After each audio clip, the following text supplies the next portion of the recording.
I don't wanna live dying. But if I gotta go, rather die just trying. Yeah, I'm here for the long run. The long run.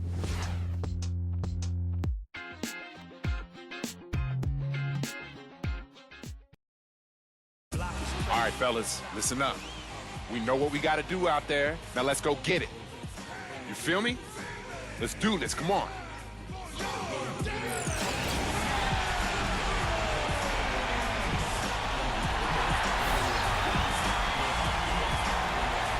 And a little pregame speech for his guys right there, getting them focused and the task at hand really embraced. Welcome to the weekend, everybody. Let's get it going with NBA action on 2K Sports. I'm Kevin Harlan. Next to me in the booth are Steve Kerr and Clark Kellogg. Now a chance to check out our starting lineups. As we take a look here at the Magician guys, what's your take? Well, his body control is what I notice. I think that jumps off the page when you watch him play. Even with the defender draped all over, he's able to find a way to get to the rim and get the shot to go in. And I know something else the fans love about him is the way he's capable of going straight over the top of a defender for some monster throwdowns. I mean, we're talking about posterization with capital letters. For the Dallas Mavericks, they won their last contest, that game against the Rockets in Houston. And they barely squeaked by with that one, edging out by just 1 point. And they did just what you have to do as a road team, guys. They never allowed any momentum to build up against them. Seemed like every time they took a punch, they had a counter. You'll like this, Steve. Reverse spurtability, we call that. They had any defensive lapses, they immediately made up for it with some instant offense. And it's the Mavericks with the ball after the missed 3 from Marion. And Fields kicks to Ellis. Just 5 on the clock. The feed to Beverly. And that's out of bounds. Dallas will retain possession. Now let's find out what head coach Greg Popovich had to say to Doris Burke. Doris? One struggle they'll have in this game is finding the right person or combination of players to match up with Dirk. The problem, coach says, is how do you play someone who can hit jumpers at such a high release point while being quick enough to stay with Dirk when he drives? We'll see if they've come up with any answers, guys. Thank you, Doris. Foul call that time on the way up. That'll give them 2 chances at the free throw line here. The Spurs shooting their first free throws of this one. Yeah, this is a very good free throw shooting team, guys. When you look at the numbers, impressive. Boy, I tell you what, you can't even compare their numbers at the free throw line last season to the numbers this year. I mean, they are so much better. Now here's Ellis. 11 points for him in that last game against Houston. He dishes it to Beverly. Back to Ellis. Puts one up from 19. Gets it to go. Just over a minute and a half played here in this one. Marion against Stoudemire.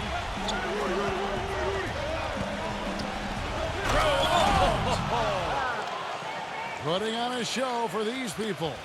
I cannot believe he pulled that one out in the course of an actual game. Are you kidding me? Oh, man. Might as well flaunt it if you've got it, Clark. Here's Ellis following the bucket by the Spurs. Count that one. Late reaction from the defense, and he's always going to make good on that. Last game for the Spurs, they pick up the W against Minnesota. Yeah, that was a strange game. Very shaky defensive performance by their opponent, but hey, they took advantage of it. Yeah, I'd go along with that. I mean, the game wasn't handed to them, but they definitely didn't have to work as hard as they should have. So it's the Mavericks now, after the miss from Marion. Ellis goes in, and unable there to get the go-ahead bucket. The Spurs have gone just 1 of 4 to get this game started. Soft touch off the glass. He's such a well-rounded offensive player. He's got a little bit of everything. The Mavericks trailing. They beat the Spurs during their last encounter in San Antonio.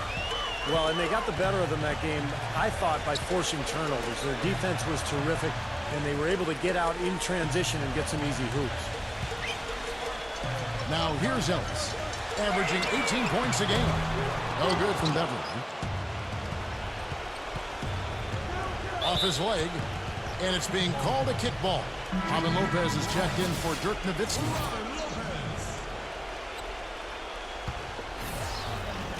Here's Marion. No good on the quick three. Getting in the passing lanes, putting a lot of pressure on the ball handlers. I mean, you got to do it. That's a must if you're going to be a good defensive team. Good perimeter defense can cause a lot of headaches and problems for the offense. That's why those defenders are in such high demand. Boy, that was a rugged screen set there, fellas, and the defense didn't even... Oh! Are you kidding me? That was a power punch right there. Oh, great. Here he comes, and there he goes. Look at him punish that rack. You know, the guys on the bench are going crazy right now at the sight of that jam. Now here's Ellis.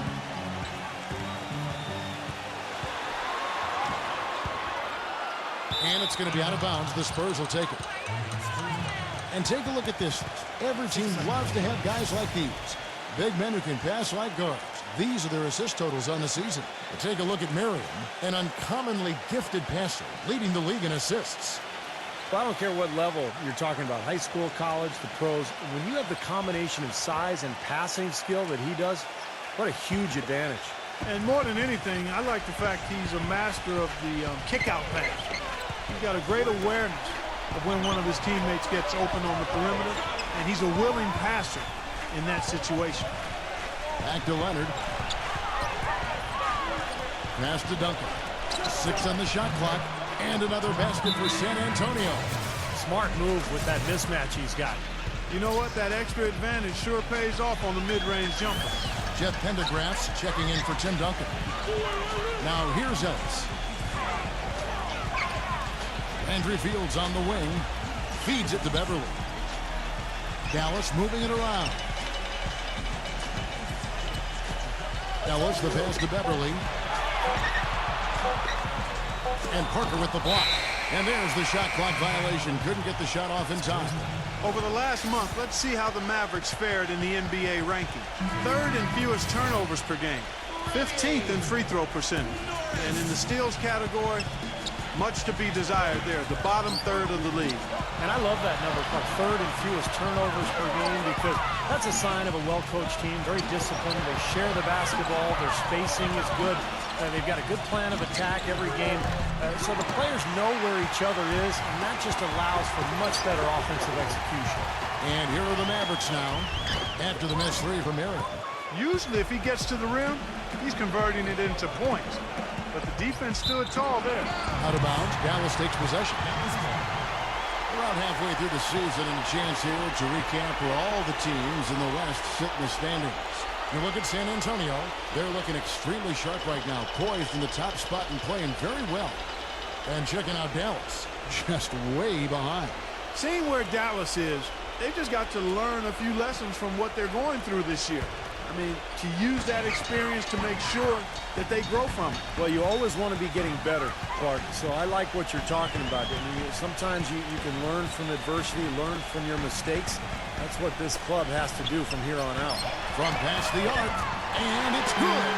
And that's like a layup for him. He's just wide open out there. That drops, and it comes off an assist from Parker. 8 points for Miriam. Defender a little hesitant to offer resistance as he bursts to the hoop. Ellis kicks to Fields. Back to Ellis.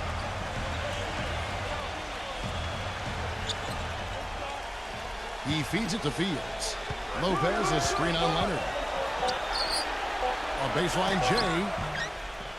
The offensive rebound. Well, they'll give him that shot. He doesn't have the most reliable jump shot in the world. We know that. Miriam. And it's San Antonio with another. Good job there, recognizing the mismatch and then just going straight up with the shot. He's got a major height advantage.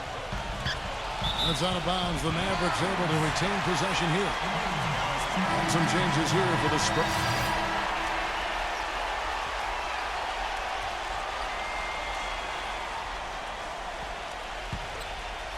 We've got Rollins. Bobois out there with Anthony. Then it's Stoudemire. And it's Norris in at the pivot spot, manning the middle. That's the lineup in the game for Dallas. Out to Bobois.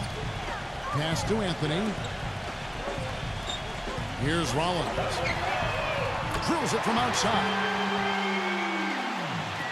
And almost 4 minutes gone here in the second quarter of play. And Doris Burke has a report for us from the sideline. Thanks, Kevin. The magician in the last game against the Timberwolves put on a show. He finished with an incredible amount of points, and that scoring outburst set a new season high for him in what was a great exhibition on his part. Absolutely incredible numbers from him in a monstrous game. All right, Doris, thank you. It really was a stunning performance, Clark. He was at his absolute best in this game. Yeah, and the only thing about having a game like that, Kevin, is that it's almost impossible to duplicate a game. Well, nobody's expecting that, Clark, and they don't need him to do that. If he's even half as good as he was that night, it should be enough. You know, for a player with his explosiveness, that was ATM time. Cash money, the easy way. That kind of defense is not going to cut it against him. Cash money. I like that, Clark. Maybe could have tried for a more memorable dunk than that. And we know he's capable of those memorable dunks. So, you know, they've got a nice lead. Don't take any chances. The simple one-hander is just fine.